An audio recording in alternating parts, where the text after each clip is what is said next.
सातबाराच्या बातमीपत्रात आपलं पुन्हा स्वागत। राधानगरी तालुक्यातील तुरंबे परिसरात बुधवारी झालेल्या वळीव पावसामुळे काढणीला आलेल्या सूर्यफूल पिकाचं मोठ्या प्रमाणात नुकसान झालंय।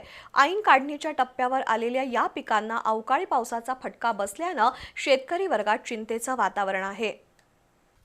अवकाळी पावसानं बुधवारी राधानगरी तालुक्याला झोडपलंय, त्यामुळे काढणीला आलेल्या पिकांचं नुकसान झालंय। गेल्या 3 महिन्यांपासून मेहनत घेऊन उभं केलेलं पीक हातातोंडाशी आलं असताना अचानक झालेल्या पावसामुळे उत्पादनावर परिणाम होण्याची भीती आहे। अनेक ठिकाणी सूर्यफूल पिकं ओलाव्यामुळे झुकली असून काही भागात बोंडांवर बुरशी येण्याची शक्यता आहे। त्यामुळे शेतकऱ्यांनी नुकसान टाळण्यासाठी तातडीनं पीक काढणीला सुरुवात केली आहे। सध्या तुरंबे परिसरात शेतकरी कुटुंबासह दिवस रात्र काढणीच्या कामात गुंतलेले दिसतात। मात्र मजुरांची टंचाई मोठ्या प्रमाणात जाणवत असल्यानं पारंपरिक पैरा पद्धतीचा अवलंब करून काढणी सुरू आहे।